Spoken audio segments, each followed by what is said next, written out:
खुलुमबाय लोगोफोर गिबियावनो नोंथांमोनखौ गासैखौबो आंनि गोदान भिडिअ बरायबाय आसलते सिख्लाफोरा माबायदि सेंग्रा बिथांमोना जिबनाव नागिरो नोंथांमोना मिथिबा आसरित मोनगोन नोंथांमोना जुदि सानदोंबा जे जोबोद गोबां रां गोनां बा गोबां थाखा फैसा धन सम्पत्ति लोगोसे गारि गुरा थानाय सुबुंफोरखौ सिख्लाफोरा बांसिन मोजां मोनो अबा नोंथांमोना जुदि सानदोंबा जे गेदेर गेदेर बिल्डिं गेदेर गेदेर माने मार्केटफोर खुलिनाय बा बिराद गेदेर बिजनेसमेन बेफोरबायदिखौ जुदि सिख्लाफोरा मोजां मोनो होनना नोंथांमोना सानदोंबा जोबोद गोरोन्थि सानदों मानोना आं बेखौ नोंथांमोननो प्रुफ खालामना खोन्थिगोन दिनै नोंथांमोना भिडिअखौ जोबजासिम नायलांबा नोंथांमोना मिथिगोन आसलते बे सिख्लाफोरा माबायदि सेंग्राफोरखौ मोजां मोनो नोंथांमोना आङो मोनसे पिक्चार खोन्थिबाय स्क्रिनाव नोंथांमोना नाय बे सेंग्राखौ नाय आरो नेक्स्ट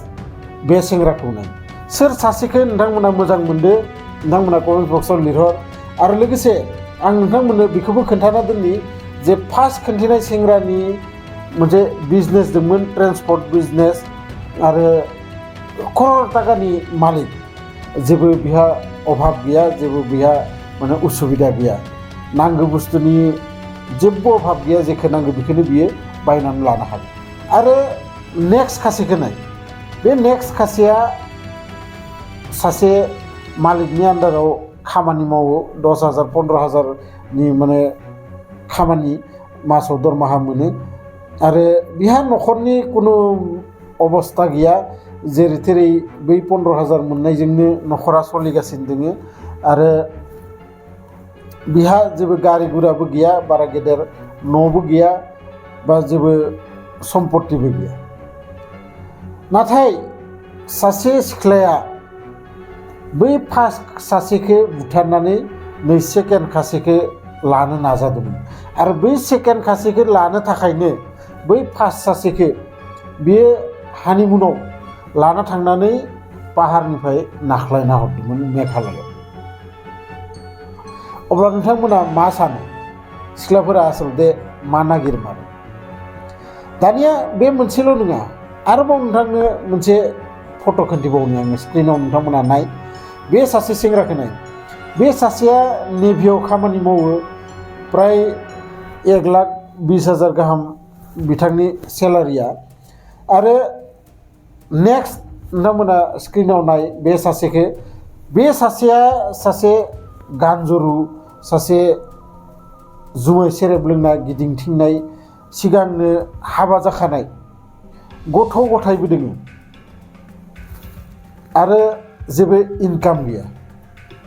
नाथाय नोंथांमोना साननानै नाय नै फार्स्ट सासेनि हिन्जावा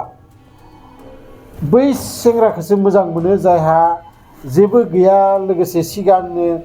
हाबा जाखानाय गथ' गथाय थानाय आरो बेखौ मोननो थाखाय बियो नै फार्स्ट सासेखौ दानफ्लेजोबनानै गंसे द्रामाव बिनि देहा मोदोमखौ सोजोबनानै सिमेन्टजों प्लास्टार खालामनानै बै फार्स्ट सासेनि रांफोरखौ बहनजोबनानै बियो सिमलायाव बेरायनो थाङो अब्ला नाय माबायदि हिन्जावफोरनि गोसोफोरा बिनि थाखायनो दानि जुगाव नोंथांमोननो आङो सिगांनि भिडिअबो खिन्थादों साबधानै था जुलि जानो नागिरदोंबा मोजाङै सानै हय गासै उन सिगांनि डिटेल्सफोरखौ लानानै जुलि ला मानोना दानि जुगाव रावखौबो फोथायनो हाया